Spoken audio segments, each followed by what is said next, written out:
Barakatah Yahweh, Barakatah Yahweh Shah, Barakatah Yahweh, Barakatah Yahweh Shah, Barakatah Yahweh, Barakatah Yahweh Shah, Bahashem Wakakadash. This is your Aki Madrilla Zil, back with another quick lesson. Also want to give double honors and a salute to the men I learned this truth from. Shalom Barakatah. Yeah, I saw this news feed, was Salaki, I saw this article that came through my news feed via my phone, and it was talking about you know like it reads here at the beginning of this Google search, because I couldn't find that article, so I decided to Google it. And it says the next pandemic could hit global crop supplies. Again, um it says the next pandemic could hit global crop supplies. And I googled fungus hits wheat fields 2024 because I wasn't too sure when the article came out. I just know it came out while I saw it on my news feed, a couple of days ago, and I said I wanted to touch on it. And I'm gonna click on this. The title of this article is called, well, the sources article is called "The Economics." The economics, and it's not gonna let me read, you know, through it, because you gotta, as you can see, you're gonna have a membership to actually read the full article.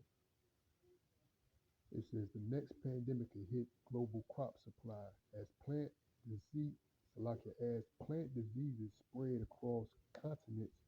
Greater scrutiny is needed. So this is the thing. This is not one country. This is, he says, as plant diseases spread across continents, man. So this is a global thing, man. You know, and I'm gonna just probably read this first article. I mean, the first paragraph of this article, because it's not gonna allow me to um read the entire this entire article unless you gotta you gotta pay, which I'm not gonna do that. Pay to subscribe to this source right here, and it reads: Wheat blast, a fungal disease, is poised to turn the world's breadbasket into a chalky mess.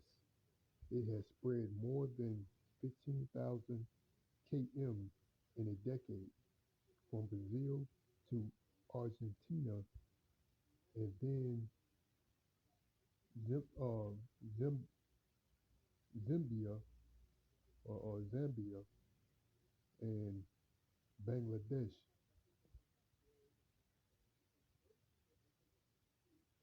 It may yet get to India, the second biggest producer of wheat. So they are, poised, as to say, that this fungi or fungal disease may hit India, which is the second biggest producer of wheat. And I had already pulled up a second article. Let me see, this article came out when November 13th, 2023, so that was a couple months ago. But this one was published May 4th, 2023, but it's still talking about the same uh, issue. And this source of this article is from Fortune. It says environment agricultural, and the subtitle says a Last of Us style fungi outbreak could obliterate crops worldwide. Researchers say the imminent threat here is not about zombies, but about global starvation. So they said what? Global starvation, man. Well, I don't know, Salaki. This, I thought I was gonna be able to read this article. It says the same thing. You gotta subscribe. I'm not gonna do that to pay. I thought I was able to read it, but you get the point. You know, the the topic is um, global, man. A global starvation, meaning a global famine. Let me see. And I pulled up this right here. I googled this. I said, the lack of food. So, like, before I get into that, let me go. Let me read this out of the book of Isaiah. Go and get this precept. This is the book of Isaiah 31. I'm just like Isaiah 3 and 1. It says, "For behold, the Lord Yahweh Bashem Yahweh Shah of hosts, doeth take away from Jerusalem and from Judea the stay and staff, the whole stay of bread and the whole stay of water, man." So that's what the Lord right here is preparing, man. This is, like I said, this is not just one continent, one country. This is a global thing, man. And this is what the Lord is preparing for, especially Babylon the Great, aka America, man. But like for instance, there was mentioned in India, which is the second largest producer of wheat. So this is going to hit a lot of countries because it's like a chain reaction, man. Because you got different countries that produce certain um, necessities that other countries need to what survive and thrive, man. You know, so the Lord is doing all this, man.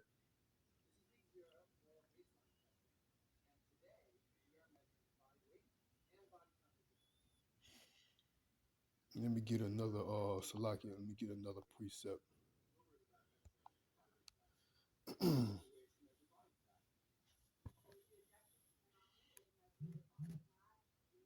Salakia, not this one.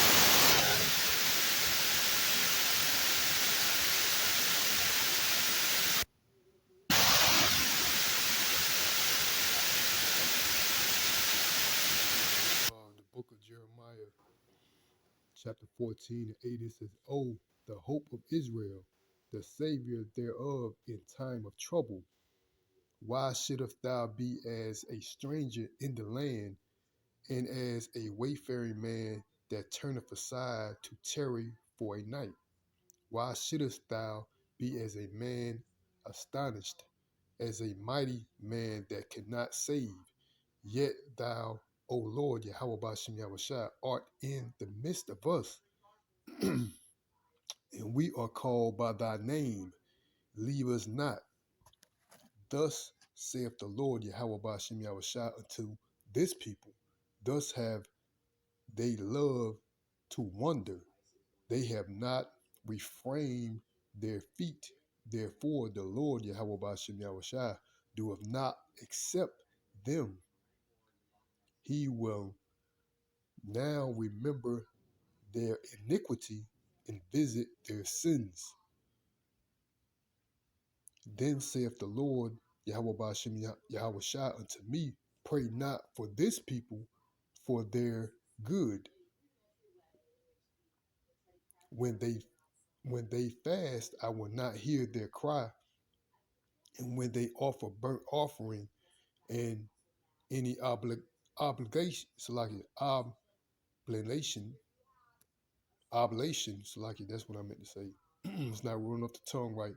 Oblation, I will not accept them, but I will consume them by the sword and by the famine and by the pestilence. So that's what the Lord said, man. He said, mainly this is um, talking about these 2/3, man, of Israel, of you so-called Negroes, Latinos, and Native Americans, man. The Lord said what to Jeremiah, man? Um, then saith the Lord unto me, pray not for this people for their good, man. You know what I'm saying? The Lord said, don't pray for these people, man. Because you want to what? Continue to um wander. And that's another thing, wandering after the beast, meaning this system, man. You want to um pretty much Have your faith and trust in Esau Edom, the self-proclaimed white man, and what he has to offer, man. This this system. Let me repeat that again. The book of Jeremiah 14 and 12. When they fast, I will not hear their cry, and when they offer burnt offering and oblations, I will not accept them, but I will consume them by the sword and by the famine and by the pestilence. Then said I, Ah, the Lord, Yahweh Bashem Yahushua, power, behold, the prophet saith to them, Ye shall not see the sword, neither shall ye have famine, but I will give you assured peace in this place. See, a lot of people, man, especially these you know, these churchgoers, man, they're gonna say, well, everything's gonna be all right. They like to promote that there's no harm, or there's no um, you know, in a modern sense, catastrophe that's gonna hit this place, man. They think that the Lord is gonna protect this place, man. Meaning Babylon the Great, aka America. The Lord is not gonna protect this place, man. The Lord has prepared the downfall of this place, man, because of what? The wickedness that this place, Babylon the Great, aka America, have done to establish itself and continue to do um to this day, man. You know what I mean? Wickedness is at an all-time high, man. You know, this place is heavily polluted by the inhabitants thereof, and we know, pursuant to Job 9 to 24, the earth was given into the hand of the wicked. So this place cannot be cleansed, or this place in the earth in its entirety cannot um I'm gonna say be cured of this wretched disease. Yes, Salakia for the interruption. I had to cut off. Now I'm back recording again. But the Lord, you know, as I was saying, this place cannot be cleansed unless, cannot be cleansed only by the one that sheddeth the blood, man. This place right here is that bloody city, man. You know what I'm saying? And it's been defiled by the inhabitants thereof, meaning that this place cannot go back to its natural state unless it's being destroyed, man, because Esau Edom is continuing to what? He is as death, man. He's continuing to promote death here, man. You know, just like I was reading an article just earlier, which this is nothing new, but it still pretty much, continue to put on that point, or make this point clear, you know, that this this devil promotes death. And I was reading this article about they said one bottle of water, man, contains nano over a million nano particles, man, in one bottle of water, if I ain't mistaken. I'm gonna post the article in my community section, Lord willing. But it talks about one bottle of water contains, I think it says, a million or over a million nanoparticles, man. They said those nanoplastic particles, let me be specific, nanoplastic particles that are in one bottle of water, man, that can clog up your cells, man. Like those nanoparticles potentially clogs up your cells. You know what I'm saying? Because you everything you eat and consume, your body absorbs, man. You know what I'm saying? Everything, it goes somewhere, in your organs somewhere, man. Whenever you consume your foods, it distributes throughout your body, man. So anything you consume, your body absorbs, man. So these nanoplastic particles clogs up your cells in your body, man. That's death, man. That's why you see a lot of people, with these different types of cancers and like you said, like I was saying, wickedness and death is at an all time high because you got all these different types of people catching cancer for this left and right, man. You know, but let me continue on. Jeremiah 14 and 14 again. The Lord said it to me. So like let's jump back up to 13. Then said Lord Yahweh Bashem Yahushai, power, behold, the prophet saith to them, ye shall not see the sword, neither shall ye have famine, but I will give you assured peace in this place. So that's why a lot of these Christian, modern day Christian, pastors, preachers, and these leaders in general, man, that's what they promote to these people that, assured, rest assured there's gonna be peace in this place. Nothing, there's no harm that's gonna come to you in this place, man. That's how they promote, the ideology here in Babylon the Great, aka America, man. But the Lord says otherwise, man. Then the Lord is sent to Salakia. Then the Lord Yahweh Bashim Yahushua said it to me, the prophets prophesy lies in my name. I sent them not, neither have I commanded them, neither spake it to them. They prophesy unto you a false vision and divination, and a thing of naught, and the deceit of their heart. Therefore, thus saith the Lord Yahweh Bashim Yahushua concerning the prophets that prophesy in my name, and I sent them not.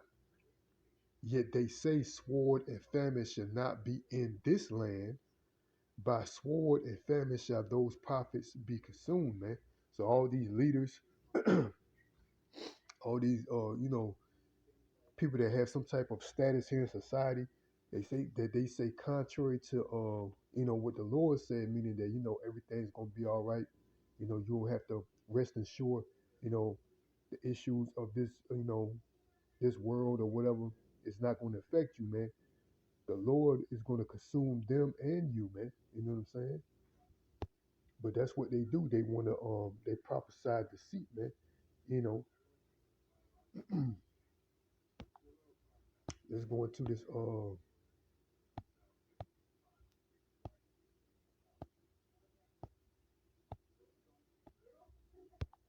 Salaki. I pulled I pulled up another article right here, and it says lack of food causes what in a civilization. That's what I Googled. Based on the last articles that I read right here. It says the next pandemic could hit global crop supplies. So I Google, you know, lack of food causes what in a civilization. And this right here said people also asked, it said, what would happen if there was a food shortage? And it says, besides the obvious problems of famine itself, the shortage of food is also likely to cause other problems such as conflict, mass migration. You see, we going through that right now. There's a mass migration of immigrants coming to this place, Babylon the Great, aka America, man. It says, and even war.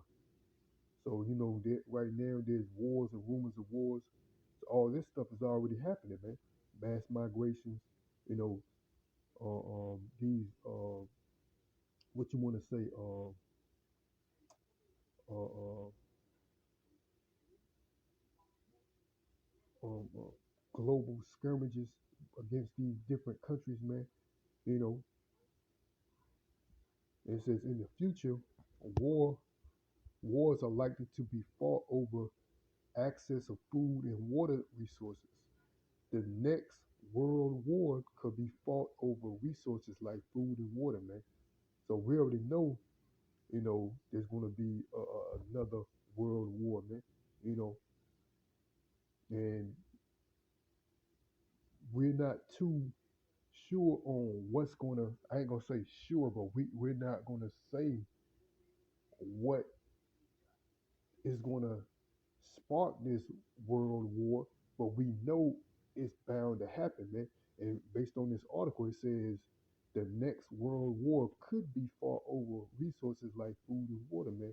So something is going to bring about a third world war, man. You know what I'm saying? And possibly it could be resources like food and water, man.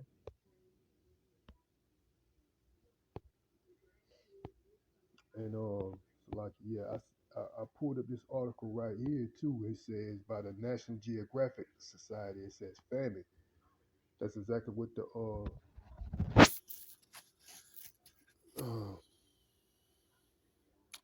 the subtitle reads.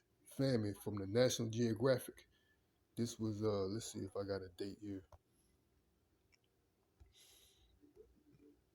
I don't see a date here, but it says famine is a widespread condition in which many people in a country or region are unable to access adequate food supplies. Famines result in malnutrition, starvation, disease, and high death rates. It says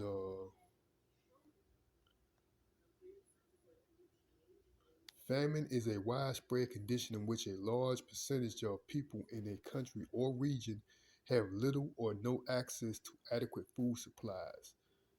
Many people believe that famines are food sort or food. Hold up. Many people believe that famines are food shortages caused solely by un. So like, read that sentence again. Many people believe that famines are food shortages caused solely by underproduction. However, in many cases, famine has multiple causes. A natural disaster such as a long period of drought, flooding, extreme cold, typhoons, insect, insect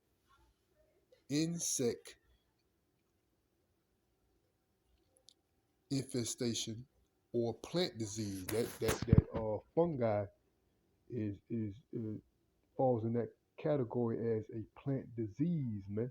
You know what I'm saying? Combined with government decisions on how to respond to disasters can result in a famine. Famine may be initiated by a natural disaster and a government's inability or unwillingness to deal with the consequences of that event may magnify the effects. This happened in North Korea in the 1990s when government mismanaged of food supplies and in mismanagement of food supplies and an inadequate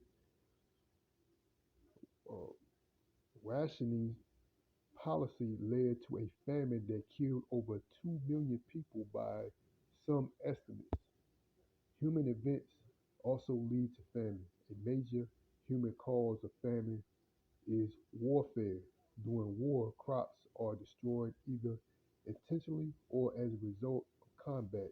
In addition, supply lines and routes are cut off, and food cannot be distributed or is prevented from being distributed by combatants. That happened in 70 AD, man. You know, when he doubled the Roman army besieged Jerusalem, man. You know, they cut off the food supplies, man. So these things are bound to happen. You know, there's nothing new under the sun, and these things are bound to happen again. You know, forced starvation, and that's what happened back in Jerusalem again in 70 AD. It was a forced starvation, man. The Roman, the Roman army cut off the food supply to Jerusalem, man. It said forced starvation for political reasons is another cause of famine. In the Union in the 1930s, for example, peanut, uh, millions of peasants died as a result of leader Joseph Stalin's agricultural policies, which required that a quota of grain be supplied to the government before any of the grain could be consumed by those who grew it. Anyone caught violating this policy could be executed. Europe and other developed parts of the world have mostly eliminated famine, though in earlier history, particularly the Middle Ages, some European countries experienced widespread famines that killed thousands, possibly even millions of people. Today, famine is most common in African countries. In 2011, for example, widespread famine began in the African nation of Somalia. More than 250,000 people died as a result. In 2017, the United Nations officially declared a famine in parts of South Sudan where a civil war had begun in 2013. So this I think this is going to be the end of the artist. I might as well read it all. It says the majority. So like the major way to prevent famine is by supporting humanitarian relief efforts. In addition, in addition, many groups support the funding of programs to help local communities survive times of drought and other causes of food um, scarcity. But in general, man, that's what the Lord has prepared, man. The Lord has prepared what the downfall of this place, Babylon the Great, aka America, man. And that brings me to right here, the book of Ezekiel. Just like I read, let's go back. Like I read right here,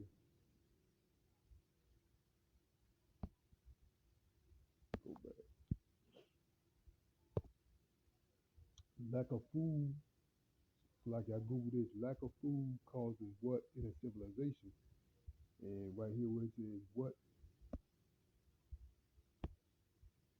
what would happen if there was a food shortage? It says besides the obvious problems of famine itself, the shortage of food is also likely to cause other problems such as conflict, mass migration, and even war. Conflict meaning that people are going to enter other people's home for the lack of bread, man. You know what I'm saying? They're going to disregard they prince and princess, you know what I'm saying? Meaning their rulers that equate to these politicians, man. They're gonna disregard them. They're gonna start, everybody's gonna be for self. So there's not gonna be no help during you know, Jacob's trouble. And just like our elders stated at the beginning of this year, we're anticipating that things like this is gonna happen, man. We're anticipating this, man. You know, Jacob's trouble and things of that nature, man. Or will come to pass, man. We anticipate these things, man. Let's go back to Ezekiel 21 and 9. It reads, Son of man, prophesy and say, Thus saith the Lord, say, a sword is sharpened and also furbished. It is sharpened to make a sword, like it is sharpened to make a sore slaughter. It is furbished that it made a litter. Should we then make mirth? It continueth the rod of my son as every tree. So it says, should we make mirth, man? Should we meaning that should we still continue this lifestyle of folly that a lot of these people here in Babylon the Great live for? Like they live for the weekend, they live to party. Every day is they got the spirit that every day I'm out to party, you know, and things of that. That's what mirth means, man. So because the Lord is what? The Lord has sharpened the sword, man. Meaning this place is bound to be destroyed, man. And this is what the Lord is doing, man. Let's read that again. Ezekiel 21 and 10. It is sharpened to make a sword slaughter. It is furbished that it made the litter. should we then make mirth? Should we still continue this lifestyle that Babylon the Great has to offer, man, and neglect the obvious? And man, like you say, the signs are here, man. These are your so-called experts in your society that are pretty much putting this stuff out, man. There's a global famine brewing, man. You know what I'm saying? These pestilence that the Lord is bestowing upon this place on a global scale that's going to dramatically affect who? Babylon the Great, aka America, man. Because you know the other people, as example, that we talk about Africa, the other countries, man, they are used to you know having their necessities uh, were going without necessities, man. You know what I mean? But this place, Babylon the Great, aka America, man, is been on this high horse for a long time. And when things like this happen to this place, man, these people are going to lose it, man. They're not going to be able to handle um, certain situations these other countries have been experienced for decades, man.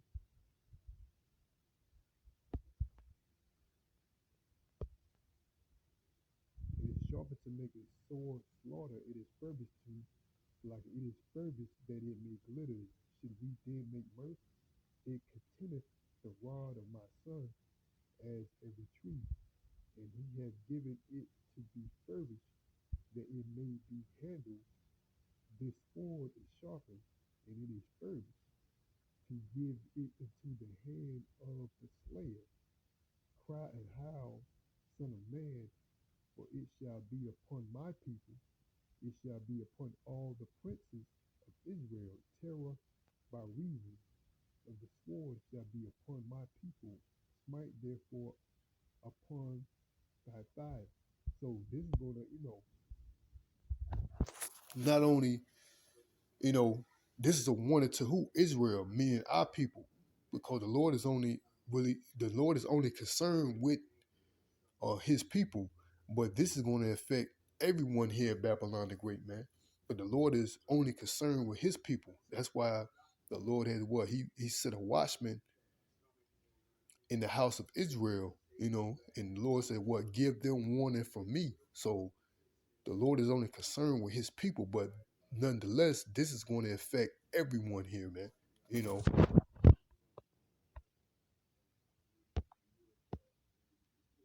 so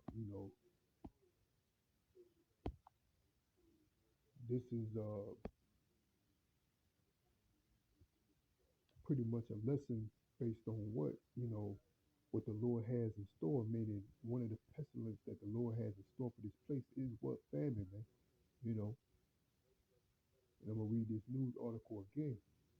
For fortunate, and it reads, a Last of Us style fungi outbreak could obliterate crops worldwide. Researchers say the imminent threat here is not about zombies, but about global starvation.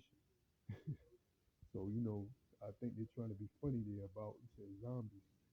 But nonetheless, man, that's what the Lord has in store for this place, man. You know, famine, man, the sword, pestilence.